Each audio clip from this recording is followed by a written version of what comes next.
নমস্কার, দেখছেন talk to Bangla. আমি অভিষেক রয়েছে আপনাদের সাথে। এই মুহূর্তে যে খবর নিয়ে উপস্থিত হয়েছে, থালাপাতি বিজয় তামিলনাড়ুর মুখ্যমন্ত্রী তিনি মারাত্মক একটা মাস্টার স্ট্রোক দিলেন এই মুহূর্তে, তেমনই কিন্তু রাজনৈতিক মহল মনে করছে। এবং যার ফলে যেটা সবচেয়ে গুরুত্বপূর্ণ ঘটনা ঘটলো সেটা হচ্ছে এনডিএ সবচেয়ে সমস্যা তৈরি হলো এবং ডিলিমিটেশন বিলটা এই মুহূর্তে একদম সময়ের অতলে ঘনিয়ে গেল, তেমনই কিন্তু অনেকেই মনে করছেন। তার কারণ এই মুহূর্তে সংখ্যাগরিষ্ঠতা লাগবে সংবিধান সংশোধন করতে। তার জন্য এনডিএ যা নয় তাই করছে। আমরা ইতিমধ্যেই দেখতে পেয়েছি কিরেন রিজিজু রাহুল গান্ধীর কাছে গিয়ে কংগ্রেসের সমর্থন চাইছেন, সেরকম খবরও বেরিয়ে এসেছে, আপনাদের সামনে রেখেছিলাম সেই খবর।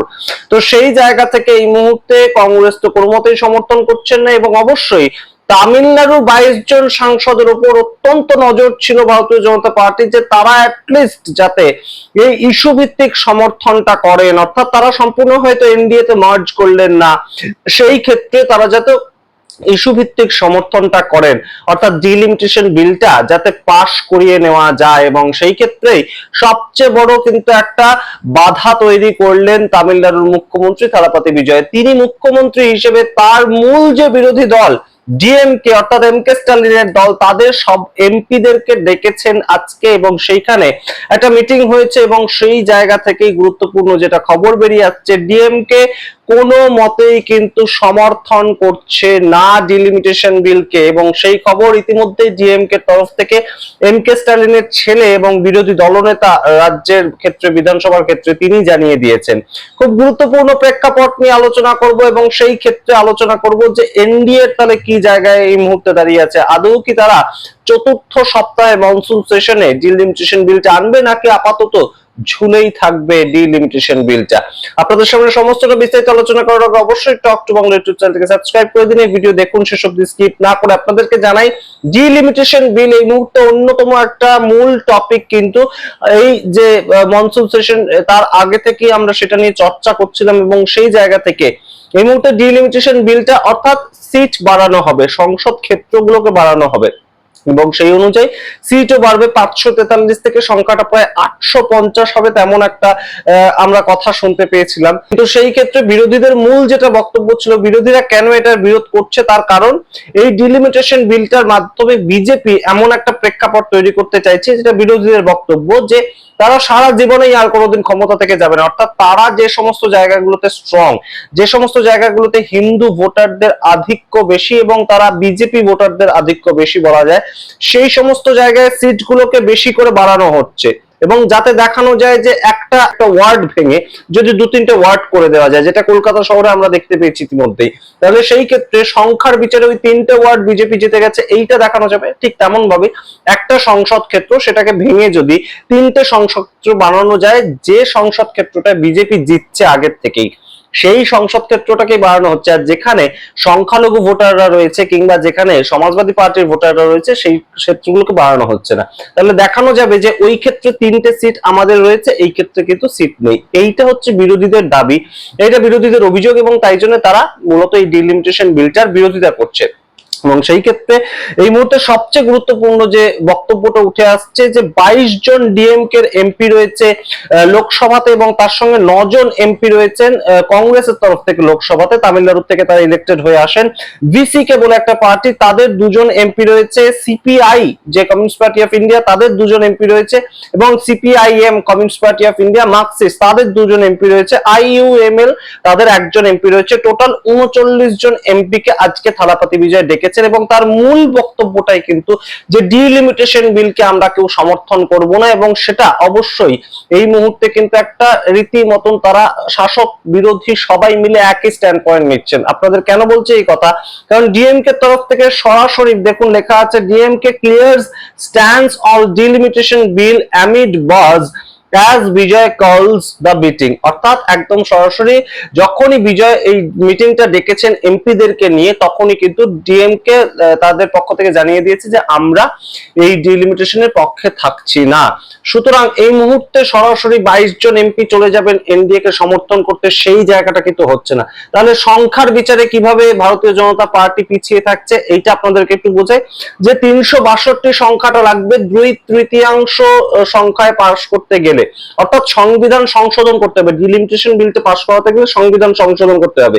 তো বিজেপি রিপোর্টাররা কয়েকদিন ধরেই বলছিলেন যে ডিলিমিটেশন বিল সেটা সোমবারই চলে আসবে এবং মঙ্গলবারই পাস হয়ে যাবে, সেটা কিন্তু চর্চা হওয়ার পরে বিরোধীরা যতই চেষ্টা করুক সংসদে কিন্তু ডিলিমিটেশন বিল আসছে এবং সেটা পাস হচ্ছে, কিন্তু এই মুহূর্তে সংখ্যার বিচারে সেটা অন্তত তামিলনাড়ুর পক্ষ থেকে যে হচ্ছে না সেটা কিন্তু অনেকেই বলে দিচ্ছেন। তবে এই মুহূর্তে একটা ক্যাচ আছে। কি ক্যাচ রয়েছে আপনাদের যদি সংখ্যাটা বোঝাই, যে 293 ছিল, তার পরবর্তীতে 20 জন সাংসদ যুক্ত হয়েছেন এনসিপিআই এর মাধ্যমে তৃণমূল ছেড়ে, তো সংখ্যাটা হয়েছে 313। তার পরবর্তীতে এনডিএ তে আরো শিবসেনার পক্ষ থেকে শিন্দে কুটে যুক্ত হয়েছেন 6 জন, তারাও এনডিএ কে সমর্থন করছে, তো সংখ্যাটা দাঁড়িয়েছে 319-এ।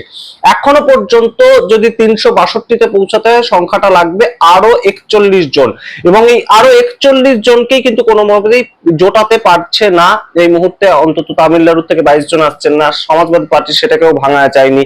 তো এই হিসেবগুলো কিন্তু চলছে, কিন্তু তারই মাঝখানে এক গুরুত্বপূর্ণ যে একটা ক্যাচ রয়েছে সেটা হচ্ছে যে অনেক এমপি তাদেরকে বা অনেক পার্টি তাদেরকে একদম সরাসরি বিজেপি যোগাযোগ করেছে যে তারা যাতে ভোটাভুটির দিন না উপস্থিত থাকেন, এবং তারা যদি উপস্থিত না থাকেন তাহলে তাদের ভোটগুলো কাউন্টেড হবে না। তো সেই ক্ষেত্রে 543 থেকে সংখ্যাটাও কমে আসবে। 543-এর মধ্যে 43 জন এলেন না এবং উপস্থিত থাকলেন 500 জন, তাহলে 500 জনের 2/3 কত সেই সংখ্যাটা কিন্তু ধরা হবে, এবং সেটা যদি 319 হয় তাহলে অবশ্যই তারা একদম সরাসরি জিতে যাচ্ছেন এবং সেই ক্ষেত্রে সংবিধান সংশোধন হয়ে যাচ্ছে। এইটাও কিন্তু ভারতীয় জনতা পার্টি একটা ট্যাকটিক্স করছে এবং সেই ধরনের খবর কিন্তু উঠে আসছে। অন্যদিকে আপনাদের যদি আবার তামিলনাড়ু খবরটা বলি তাহলে অবশ্যই এই ক্ষেত্রে রাহুল গান্ধীরও কিন্তু একটা বড়সড় ভূমিকা রয়েছে। রাহুল গান্ধী কয়েকদিন আগে তামিলনাড়ুতে গিয়েছেন এবং প্রকাশ্য জনসভায় যেটা বলে এসেছেন সেটা মারাত্মক, তাই জন্যই ডিএমকে কিন্তু এই মুহূর্তে তাদের স্ট্যান্সটা ক্লিয়ার করছে।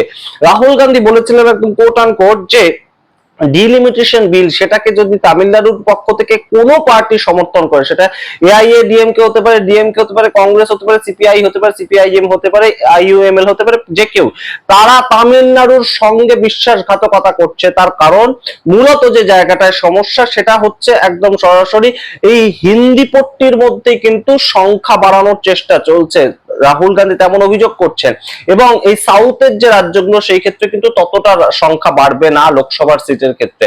তাই অবশ্যই যারা এটাকে সমর্থন করবেন তারা একদম সরাসরি তামিলনাড়ুর মানুষের সঙ্গে বিশ্বাসঘাতকতা করছেন, সেটা কিন্তু সরাসরি বলেছিলেন রাহুল গান্ধী। এবং গুরুত্বপূর্ণ যে ডিলিমিটেশনের বিলের মাধ্যমে বিজেপি চাইছে তারা যাতে সারা জীবন ক্ষমতায় থাকে, 850 সিটের মধ্যে তারা যাতে কোনো মতে একদম ম্যাজিক ফিগার 400 বা 400 কিছু বেশি সেই সিটগুলো পেয়ে তারা একদম ক্ষমতায় সারা জীবনের মতন থেকে যায়, এই জায়গাটা বিজেপি তৈরি করতে চাইছে, এবং সেটা যাতে উত্তরপ্রদেশ, গুজরাট, মধ্যপ্রদেশ এই সমস্ত জায়গাগুলো থেকে উঠে আসে তাদের সেটগুলো এই জায়গার। এবং ডিএমকে যে শর্তগুলো দিয়েছে সেগুলো আপনাদের একবার বলেই, যে ডিএমকে শর্ত দিয়েছিল আগে, এর আগে যখন কথা হয়েছিল তখন ডিএমকে শর্ত দিয়েছিল যে 1971 সালের জনগণনার ওপর দাঁড়িয়ে ডিলিমিটেশন করতে হবে। 2011 সালের যে লাস্ট জনগণনাটা হয়েছিল আদমশুমারি আমাদের যেটা সেন্সাস, সেই অনুযায়ী করলে কোনো মতেই কিন্তু হবে না, 1971 সালের ওপর দাঁড়িয়ে করতে হবে যদি জনগণনার ভিত্তিতে করতে হয়, আর তা না হলে এখন বর্তমানে 2026-এ যে জনগণনা শুরু হয়েছে সেটার ওপর ভিত্তি করে করতে হবে। তো সেই ক্ষেত্রে 2027 সাল বা 2028 সালের আগে কোনো মতেই ডিলিমিটেশন বিল আনা যাবে না, তো সেইটা একদম ডিএমকে পক্ষ থেকে ক্লিয়ার করা হয়েছে। আরেকটা 50% করে সিট প্রত্যেকটা রাজ্যে বাড়াতে হবে, 50% করে, অর্থাৎ 20টা যদি কোনো রাজ্যে সিট থাকে বর্তমানে তাহলে সেখানে 30টা হবে।